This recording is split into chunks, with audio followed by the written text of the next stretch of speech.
So thank you for joining the Standing Rules How to and What's New webinar. My name is Christine Jannetto. I am the secretary for the Minnesota PTA as well as the bylaws chair. Please refrain from questions until the end of the presentation. I will go ahead. If you think of something while I'm going through, please put it in the chat and we will answer it at the end so you don't forget, or just hold your questions to the end and I'd be more than happy to answer and go back through after we're done with the presentation. Thank you. So quick history of the Minnesota Universal PTA bylaws. On May 19th, 2018, at the Minnesota PTA convention, members unanimously passed the first universal PTA bylaws.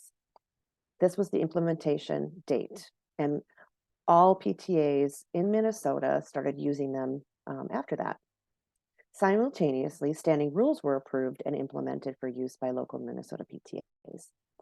In April of 2019, we had our first update and amendment to the new universal PTA bylaws, and almost every year since then. So please check back on our website before July 1st each year to see if the bylaws or the standing rules have updated, since they may do that annually.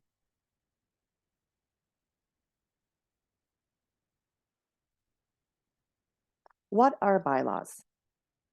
So the official definition is bylaws govern an organization's operations and contain the basic rules relating principally to itself as an association.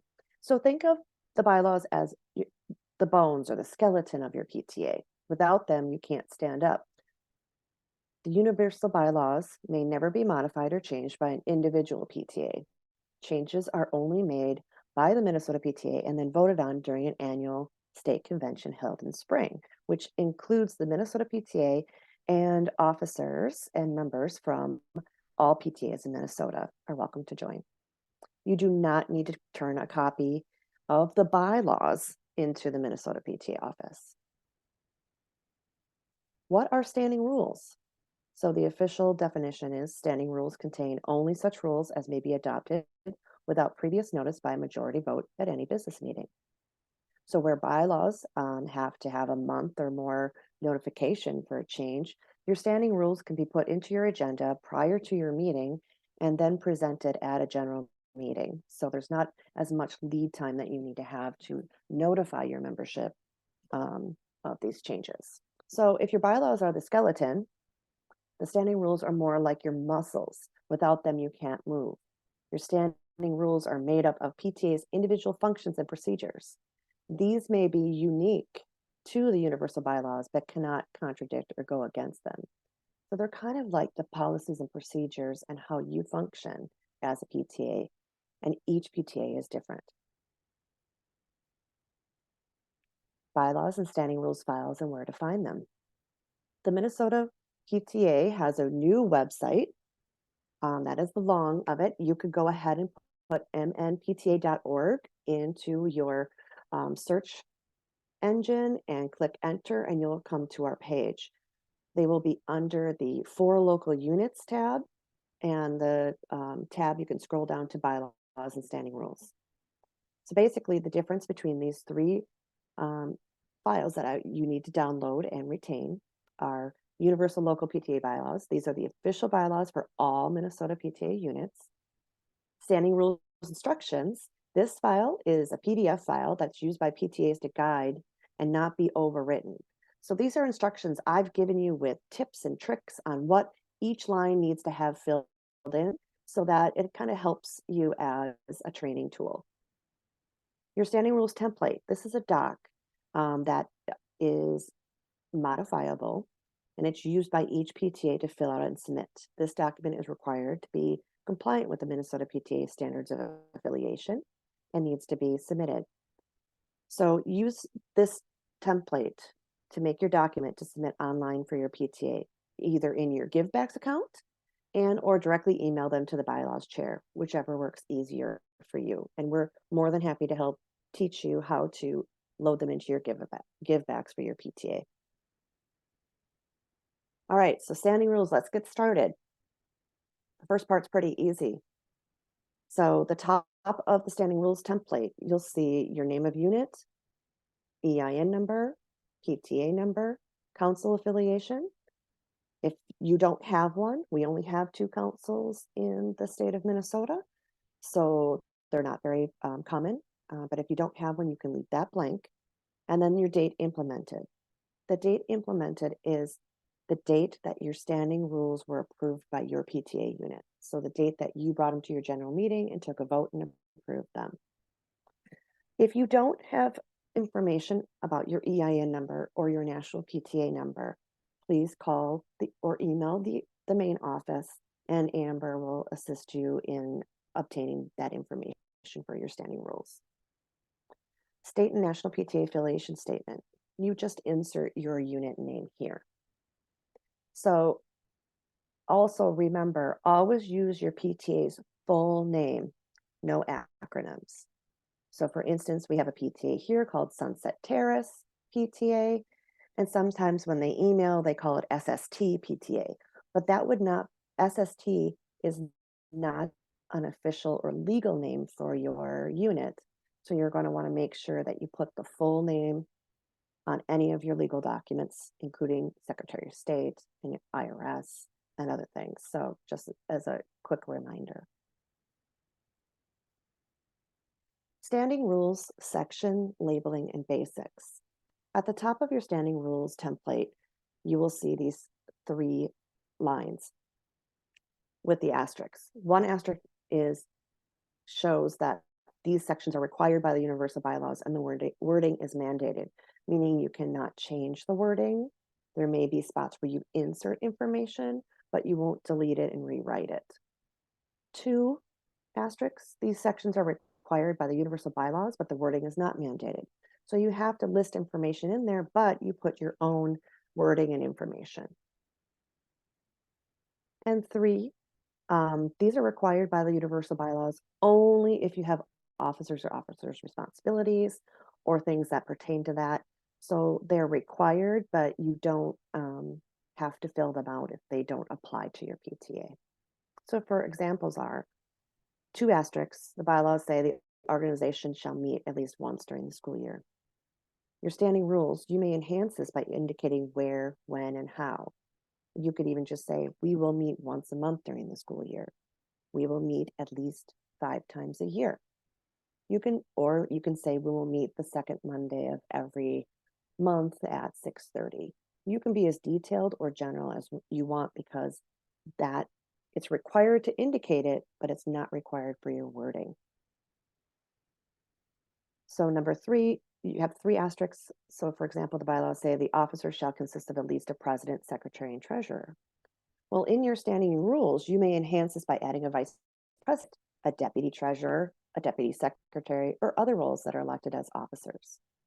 So again, it's required, but you may also add different wording. So for these lines, for standing rules, dues and quorum line, as you see, there is 1 asterisk. These lines are required. The only parts that you would change are where the underscores are. So where the dollar signs are, that's where you add. You cannot delete these lines and you cannot change their wording. You can just add the dollar and number information. So annual dues, for instance, if your annual dues are $10, you would then say our local unit dues shall be $10, which includes $2.25 to national, $4 to Minnesota, and $3.75 to the local unit. So you would just add those 2, put those 2 lines in, whatever your dues happen to be. For quorum, this is a little bit more involved. So your quorum for each general meeting shall be number of voting members, and then the quorum for each board meeting shall be number. So I have referred to the bylaws for each one of these lines.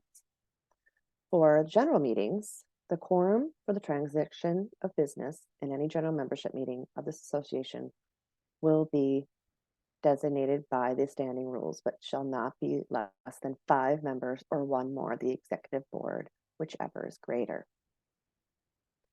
So and then your executive board shall consist of officers of the association, the chairpersons of standing committees, and the principal of the school or representative appointed, if applicable.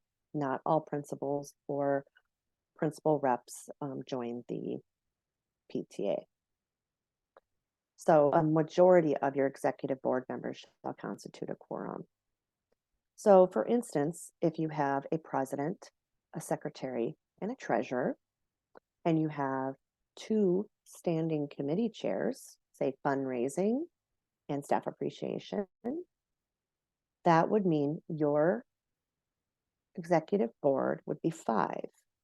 And since the quorum for general meetings are your executive board plus 1, your voting members for your general board would be 6. And your quorum for each board meeting would be 3. So that is the minimum number you would need for each type of meeting.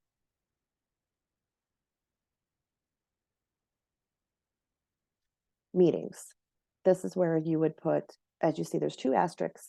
So you can change the wording if you need to, but you do need to note when and how often your meetings are. You can be as detailed as this paragraph, or you can say regular general meetings of the association shall be held at least 5 times a year. Executive board and committee meetings shall be held at least, every month, or whatever you choose as your meeting dates for those 2 types of meetings. You can put the day and the time if you'd like to. It is your preference. So the next section is order of business. This is where you would list your general order of business. So what is on your agenda? You have introductions, treasury report, secretary's report, committee report, old business, new business. This just shows what you're going to have as your order of business for every meeting. Officers.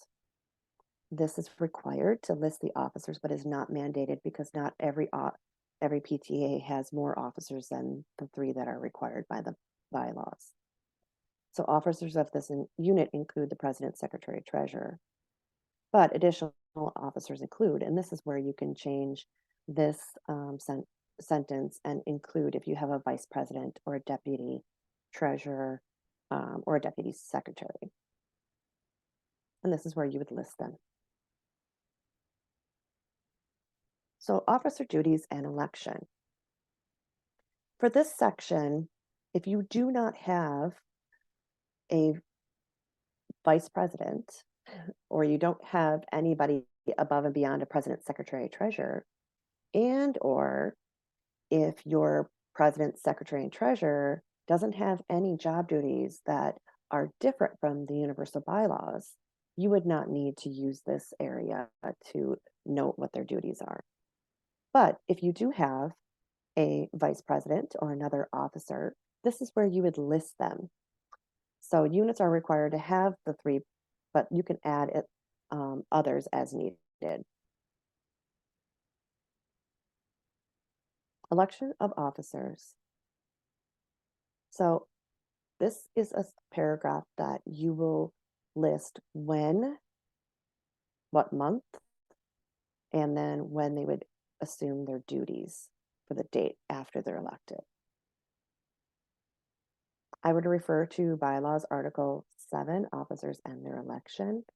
Some PTAs have officers elected in May or April the year before and have them start June 1st or sometime during the summer to prepare for the new school year. But it depends on how your PTA runs, will depend on which month and when they assume their duties. Your officer terms. This is a new section and the wording is mandated, meaning it cannot be changed other than adding the number in the underscored line. So officer terms, the members elected as an officer are eligible to serve a term length of blank number of years. Officers may not serve more than 2 consecutive terms in one officer position. So this Choose a term length for your officers at 1 year or greater to appropriately fit your PTA processes. Be mindful of the term length as to not be too long that it won't allow for officer succession and mentorship to occur prior to officers moving on and out of the current school. So if you have a term length of 1 year and they could serve 2 consecutive, then they could be there for 2 years maximum as that position. For example, if they're president, they could be president for 2 years.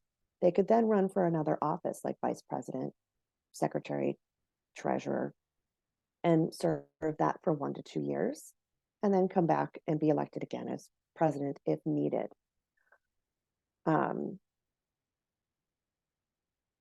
We don't want to create a situation where there is an absence in officers.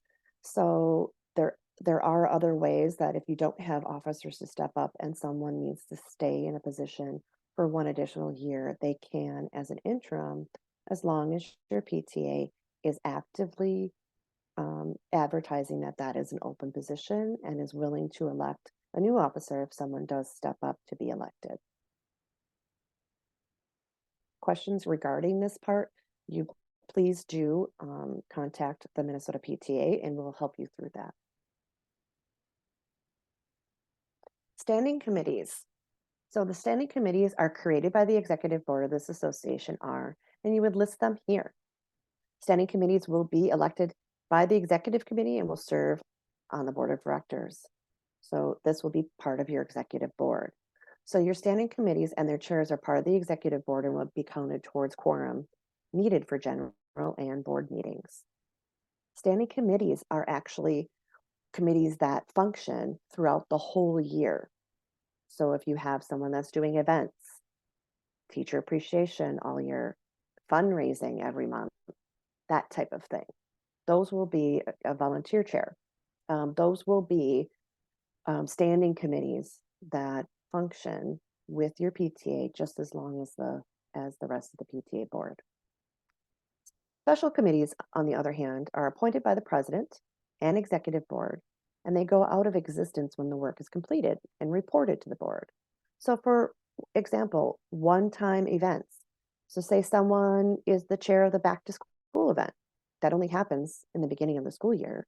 So once they've done their back to school event and they've reported, either how much money they've made or how much money that was spent with the budget approval, or, they report back to the success of the event.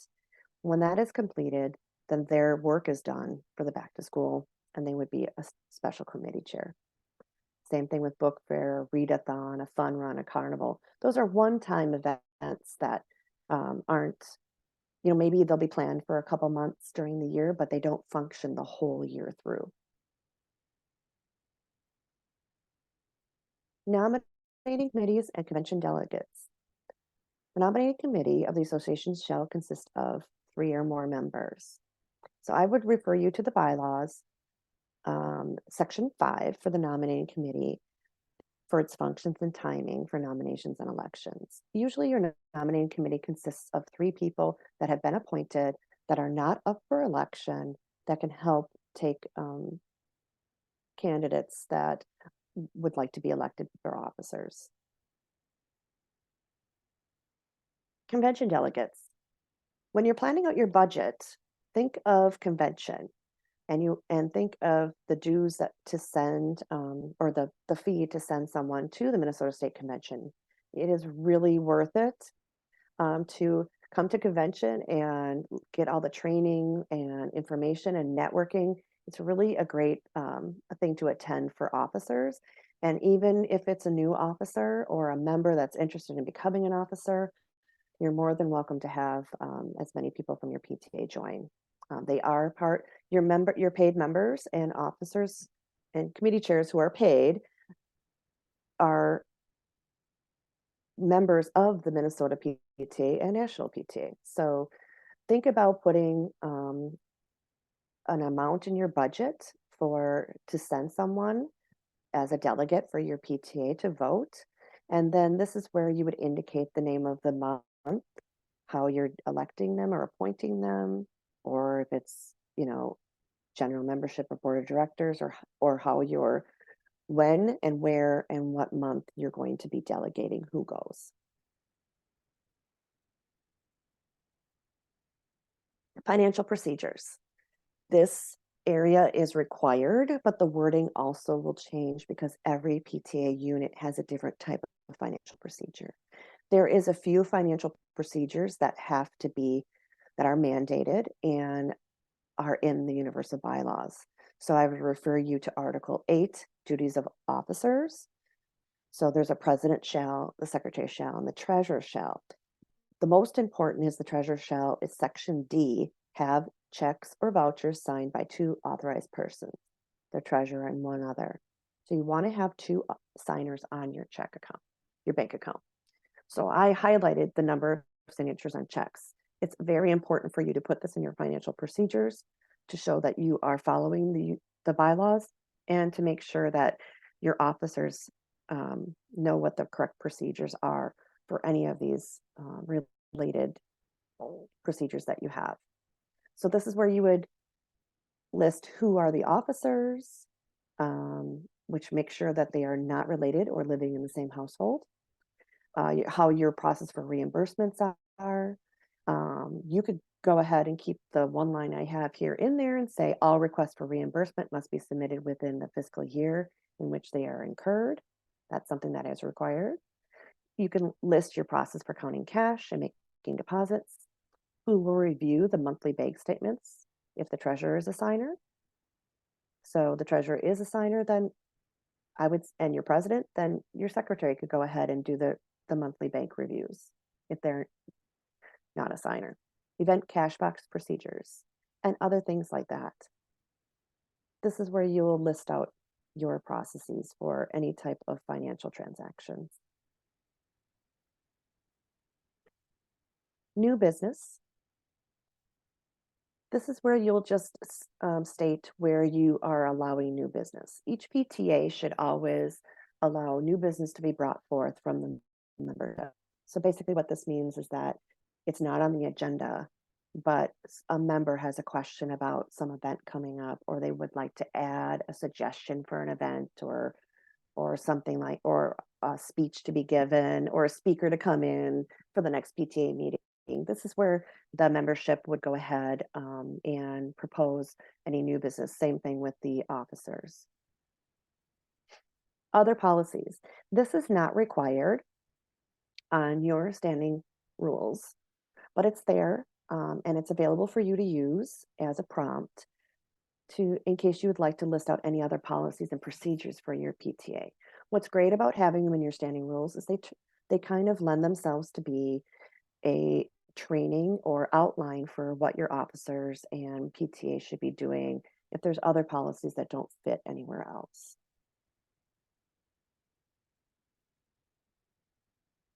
Standing rules indicate how and when you will keep them.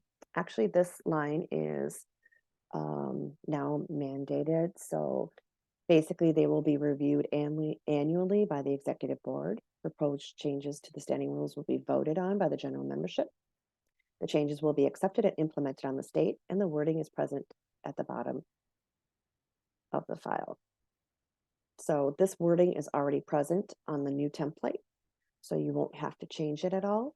But if you want to add information, you're more than welcome to, if you want to say annually, like in November or something like that.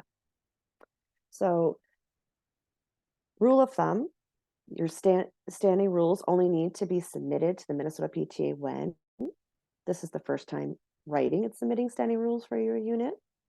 There are changes made this year on your standing rules from the previous ones, as long as the previous ones were submitted and approved by the Minnesota PTA, or it has been 5 years since your last submitted and approved standing rules. They expire in 5 years, or whenever there's an update, whichever is sooner.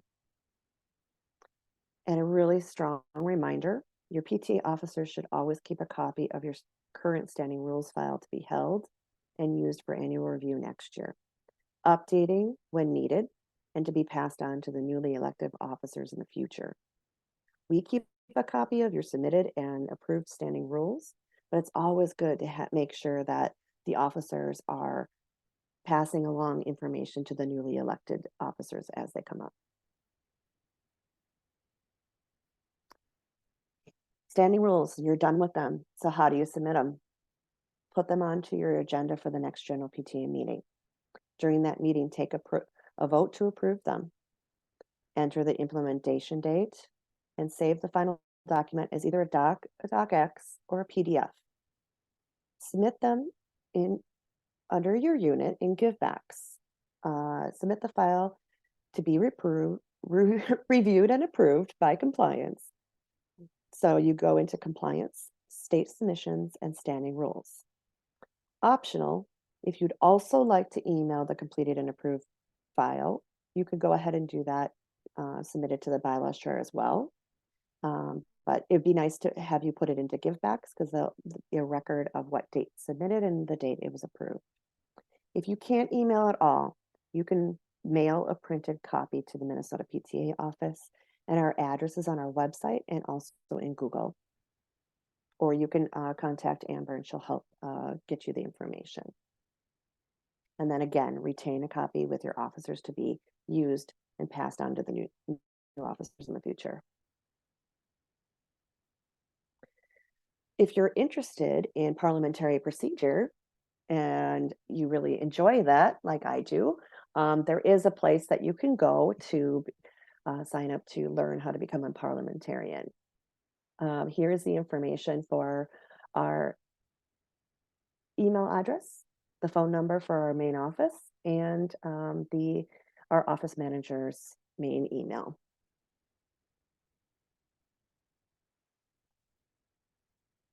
Just want to put a plug out for save the date. Our Minnesota PTA convention is Saturday, April 20th, 2024 in Bloomington, Minnesota. It is a great resource and a wonderful event for all leaders. And like I said, your involved members to join. Everybody's welcome. Here is my contact information, and we'll make sure that we have this on the website. So if you have any questions after today's workshop, please contact me. I am always happy to help.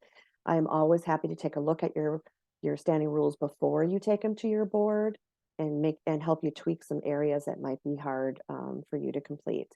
It's completely fine if you don't know everything about standing rules. I'm more than happy to help you along in the process. So here we are to our question and answer time, and I'll stop sharing.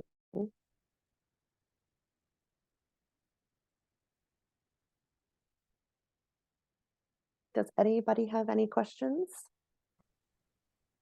Is the slideshow that you presented, is that available anywhere?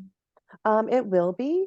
I can Okay. go ahead and put it it'll be underneath the 4 local units and bylaws and standing rules. I'll put it at the bottom there. And then I know that today's webinar will be, is recorded and will be put onto YouTube, but I don't know how many days that takes. Okay, great. Thank you.